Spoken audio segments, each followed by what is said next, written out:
Hey folks, welcome back to the Land Fixer podcast. I'm your host, Logan Swanson, and I keep thinking I need some intro music or something with some sweet guitar. Sorry about that.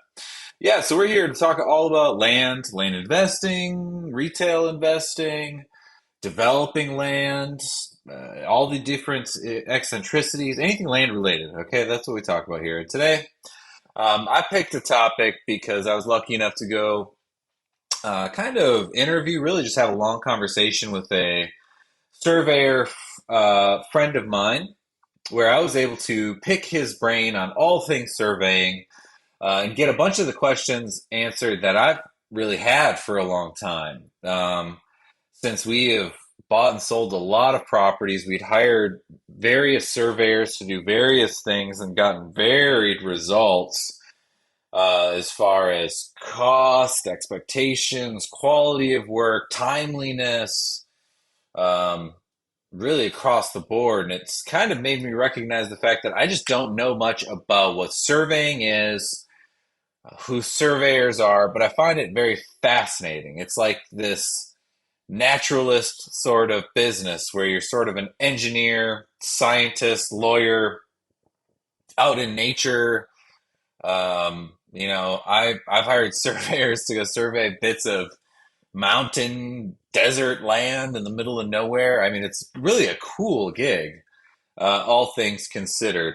So today I decided to, hey, let's put it all together. I went and did some research independently, talked to a friend of mine here who's a surveyor, and hopefully I'm just going to give you a good amount of information on what is a surveyor, what do they do, when do you need them, how do you hire them, and kind of hopefully fill that gap in your knowledge of what is a surveyor. Hopefully there will at least be some helpful hints or tips that you can glean from this. And we'll talk about it at the very end from like the investor standpoint to the protected consumer standpoint to the value add standpoint. Okay. So first off, the big question, what is surveying? Now, I know fundamentally most of us are going to think, well, they go do, they confirm the boundary or even just mark the boundary. Really, a lot of people think that's mostly what they do is they just go mark boundaries. Well, it's a little bit more than that. Okay, it's like a science slash art. It involves going out and measuring and mapping the environment using mathematics, specialized technology, and equipment. But at its core, surveying is determining three-dimensional positions of points and the distance between and the distance and angles between them.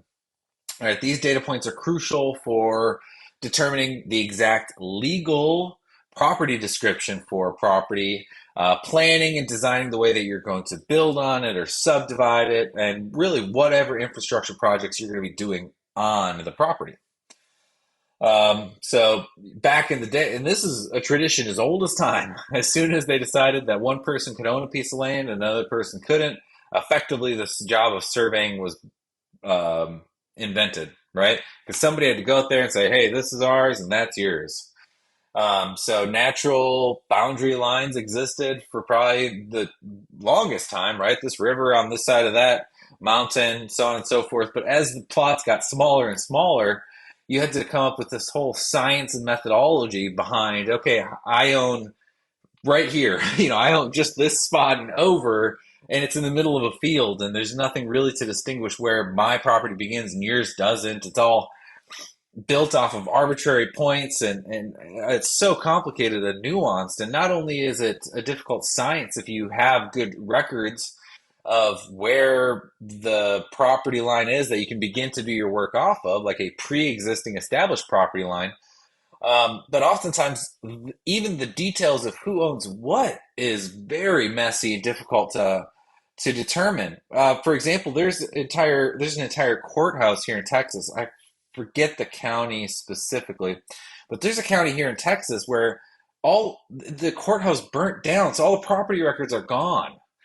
So there's a bunch of surveyors and subdivided land that was contingent on a boundary from a different survey, and that original survey doesn't exist, and that could go back 6 or 7 chains. So, wow, it's this big confusing mess.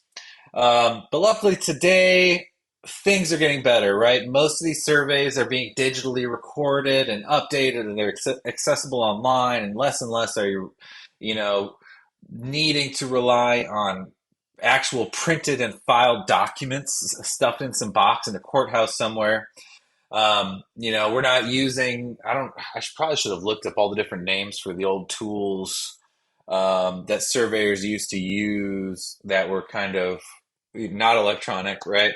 But modern technology has made surveying itself much easier and much more precise. So now you can use GPS, drones, different laser scanning technologies to really capture data with a lot of precision.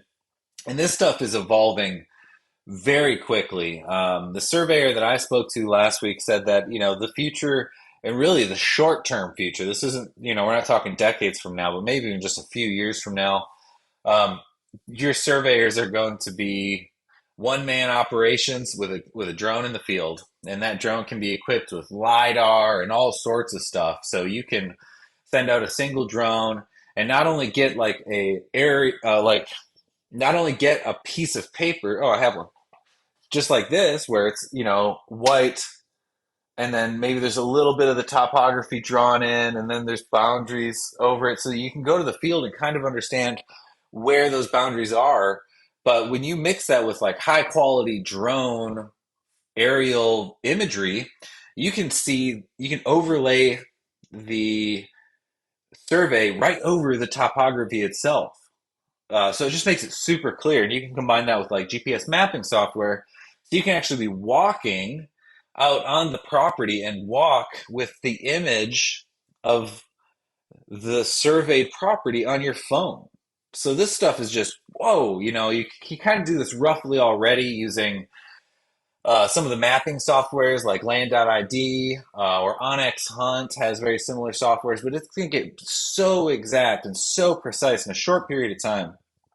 So you're actually seeing a lot of drone companies in conversation with surveyors right now to figure out how they can just combine it, right? So instead of me going to hire a droner separately from a surveyor, I'm going to be able to hire one guy who's going to go out there and give me excellent drone footage and overlay the exact boundaries of the property right over the imagery itself. And it's going to make the selling of land very simple in terms of people knowing exactly what they're buying. Um, so yeah, I kind of went off the handle there, but I think it's so fascinating. Surveying is such an interesting topic for me. And really, the cool part is, in America, a lot of the early Americans were surveyors.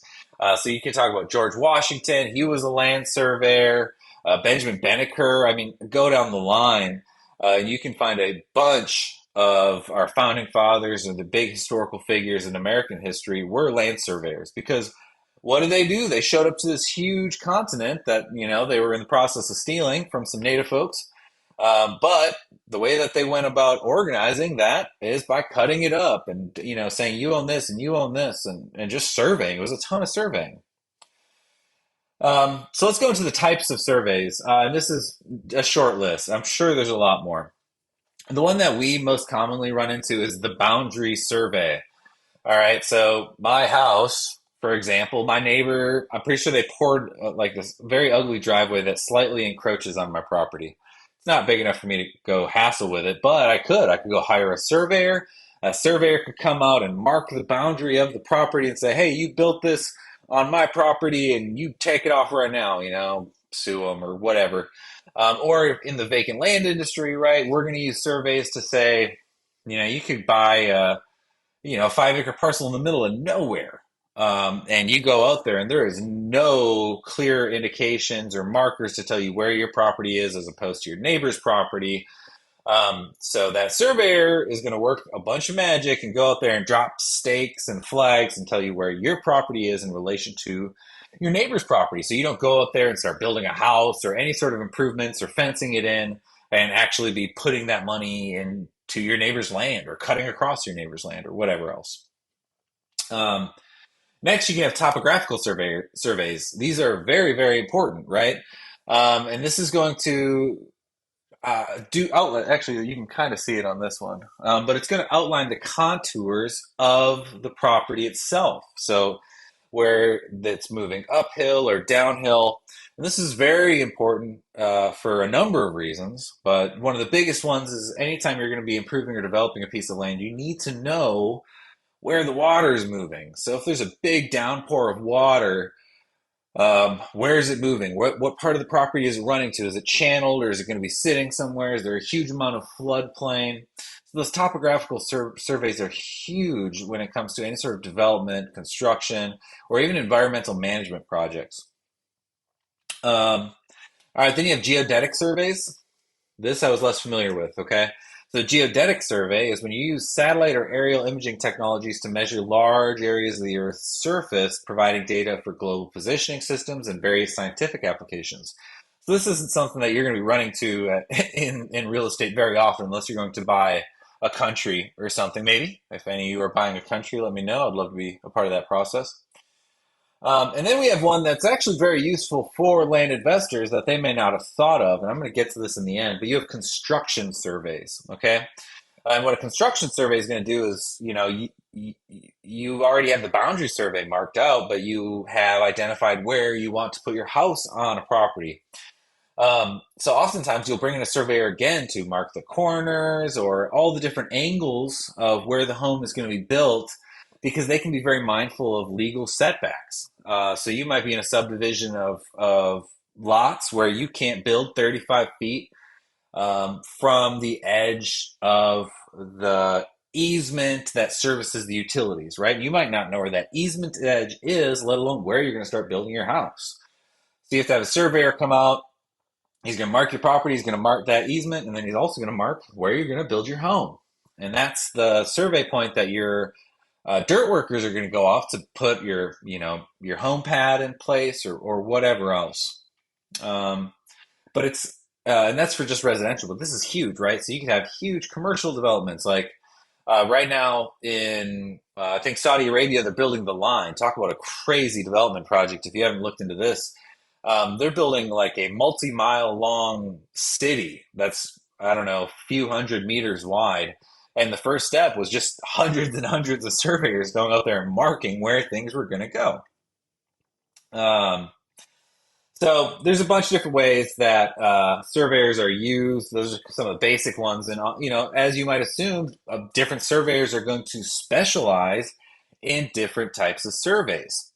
So you're going to see this in, like, most commonly, if you see someone driving by and it has a surveying company, Aero Surveying, I think is one that's local to me here. They're probably doing a lot of that residential. Maybe they're getting into commercial, but some people are only dealing with hydrographic surveys that do underwater features. Some only do contour surveys. Some only do construction surveys for specific companies. Like my buddy, almost all of their projects are done for TxDOT. So that's almost all they do is mark where roads go. It's this constant process of going out and marking where roads go or where they're going to widen or where the ditches are going to be and just running for miles and miles. There's surveyors who don't even go to the field. Here in Texas, sometimes we even just call them landmen, but their main job is to do that sort of in the depths of a courthouse research where you are going and digging through boxes and reviewing surveys from the past in order to identify the legal area of ownership for an individual landholder. And they're going to be investigating deeds and leases and other legal documents to ensure that the property that the title company is going to insure and say, is this property, is this property? And that, for I think most of us, seems very black and white, but it really is not. You could actually have a piece of property that is very contentious in terms of what the actual boundaries are, and you could go hire three different surveying companies, and they could all come back with different results, depending on how gray or unclear those boundaries are. Most of us think it would be very clear, but sometimes it is very, very open to interpretation. Um, so a couple more items that I wanted to cover, so probably one of the biggest questions that you might have is, there's different types of surveying firms. How do I pick? Right? So if I'm going to go hire a surveyor, what should be the most important thing for me? one, it's important to recognize there's a bunch of different types of firms. Like you have large civil engineering firms that mostly deal with big commercial developments or maybe big road improvements or the big sort of infrastructure improvements or city projects that are going on. And if you approach them and you say, hey, I'm buying a 1 acre lot here in Navarro County, Texas, can you do a survey for me? They might say yes, but there's no way that they're going to give you a competitive rate, right? Because they're not just paying for a surveyor in a single operation. This is a single division of this much bigger company that has all these people to feed along the chain. So, for the bigger project that you have, you're probably going to want to hire a bigger firm. So there's like mid-sized surveying firms that are very useful to work with because you don't have to go find all the different components to do a development, right? If you need a surveyor that's specialized in boundaries, they have that person. If you need a surveyor that's specialized in going to verify the records in the courthouse, they already have that guy there too. If you need a civil engineer to, handle a certain section of it, maybe you also need an attorney that's very familiar with, these firms just have all the tools in place. So if you're doing a big subdivision or even a modest size subdivision, but still complicated subdivision, it could be very worthwhile working with a, say, medium-sized surveying firm because they might have a bunch of stuff in place to take a bunch of the workload off of your plate. You'll pay for it, but it could be well worth it. Then you have boutique surveying firms that are going to operate in really specific niches. Kind of like I was talking about with my buddy, they do mostly text out work. They get maybe some big specific contracts, and that's their bread and butter, and that's usually what they're doing. Then you have my favorite. You have your one-person operations. So you have, and really 1 to 3 is what I'd call it, like a 1 to 3 person operation. So you could have like your man in the field who's out there actually marking. Usually he's going to have a helper. And then you're probably going to have the person that's doing the CAD rendering in the office. He's drawing everything, putting it through the program. And then you might have another person that's doing the paperwork. He's going to the courthouse, looking through all the records, et cetera. And that's kind of like what a 3 to 5 man surveying team would look like. And they're typically very efficient and can still be affordable. But your most affordable operation will be that one man operation. Because they're going to handle one job at a time or 5 or 6 jobs at a time, something reasonable like that. And they're going to have downtime, so you might be able to get a competitive rate if it just happens to be a downtime for them or whatever else. Maybe they're willing to do trades. I don't know. There's all sorts of cool stuff you can do when you have a one-man operation. um, so I think that pretty much covers it. I do want to talk a little bit here at the end just about how we use surveyors and how you might best encounter a surveyor from a investor standpoint. So in the past, when I was kind of getting started buying and selling land, I used to just avoid surveyors. I'm like, that is just an unnecessary added expense that I can not worry about until the sale side, right? So I can go buy a property, and once I bring it to market and I sell it, that's when I will make sure that the seller comes in and they pay for the survey and just nothing comes out of my pocket. I still do that sometimes, but I'm leaning more towards getting the survey done on the buy side of the property. What that allows you to do is really make sure that you understand if there's anything that could cause you to not buy the property in regards to boundaries.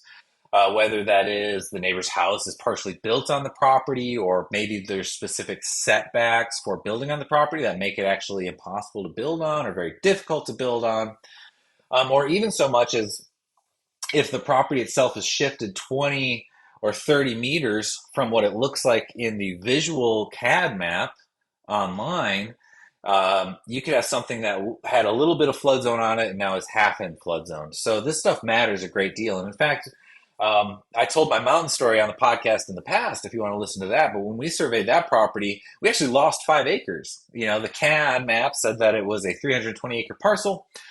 When we had the surveyor go out there and survey it, he said it was a 315-acre parcel. And we had to go through and ask how, and he never really gave us a clear answer, but there wasn't a lot of competition out there, so that's what we had to go with. So for us, we're moving towards getting surveys done on the buy side if it's clear that it's not going to cause us to lose money in the deal, right? If there's an obvious profit margin to be made and it's going to make for a safer transaction, then that's when we're going to want to get it up on the front. Also, when you're selling a property, you don't want anything that's going to cause a hiccup or kind of show up halfway through the transaction that's going to pause it or slow it down or lose momentum. When you're on the sales side of a transaction, you want that puppy moving. You want it to hit title, you want it to clear title, you want funds transferring, you want to get it closed. So if you're in an area, especially a lot of the areas that we work, which are pretty rural, there might be a famine. There might be a survey famine out there. So you could go to sell a property, and the buyer wants a survey done, and you contact all the surveyors in the area, and they're like, "Yeah, it'll take us 2 months." I've had that happen to me. So you are much more likely to know what you have and be ready to sell it in a timely fashion if you get that survey done on the front end. Yes, it's an extra cost, even sometimes a delay, but it can also be a point of negotiation. So you might have a property under contract, look it over on a map and be like, I just don't know where the boundaries are. It looks like it could actually be this way or that way. Hey, I'm still willing to buy this property at the purchase price. Can we just deduct the price that I'm going to have to pay to go get it surveyed? So oftentimes you're even able to wiggle that survey cost into the price of the purchase. And sometimes it allows you a little bit of grace. It might give you a couple weeks to go round up funding or something like that if you need, if it allows you to go get a survey on the front end. Now, from the retail buyer's perspective, a survey for me is a must. Okay, so if your plan is to not flip this property, or rather you plan to hold on to it for a while, that survey is very important because you want to know exactly what you're getting, right? So for me, I'm more experienced. I buy and sell land all the time. It's just I have a better understanding of the likely risk of me buying a property that's unsurveyed. Whereas if you're not buying a lot of property, maybe you buy one or two pieces of land a year.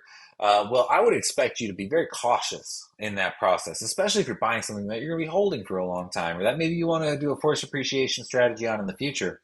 Having that at least a boundary survey or even something which they call a corner survey, where they don't even do the full boundary, they just mark the corners of the property, um, can just give you a lot of peace of mind that you know exactly what you purchased and you can go out there and you can go look at the markers and have a very clear understanding of what you're walking away from when you send that wire off to the title company. Um, Okay, well, as usual, folks, thank you so much for hanging out with me and talking all about land. I went a little over what I was hoping to, a little over the amount of time I was hoping to spend on this, but hey, it's an exciting topic. I get excited about anything as it relates to land. So, as usual, if you are looking to buy high quality land at the best prices. Go to primelandexchange.com. Start building your land portfolio. I can't tell you. There's no better way to invest your money. In fact, I'm doing a podcast here shortly where I'm comparing investing in land to investing in gold. Ooh, what's better? Hmm. Um, if you're an investor and you need funding, check us out. Go to landpartnerfunding.com. The application's there. You can check out our rates, the various options that we have for funding land deals. If you own land and you want me to develop it with you, I can help you. I can do that. Just send me an email at thelandfixer@gmail.com, or really if you just have any questions or thoughts or ideas or maybe topics that you want me to cover in future podcasts, let me know. That's the best way to reach out to me, thelandfixer@gmail.com. Check us out, thelandfixer.com. We have links to everything you might need. So, again, folks, thank you for your time. I love you. Be good, and we'll talk soon.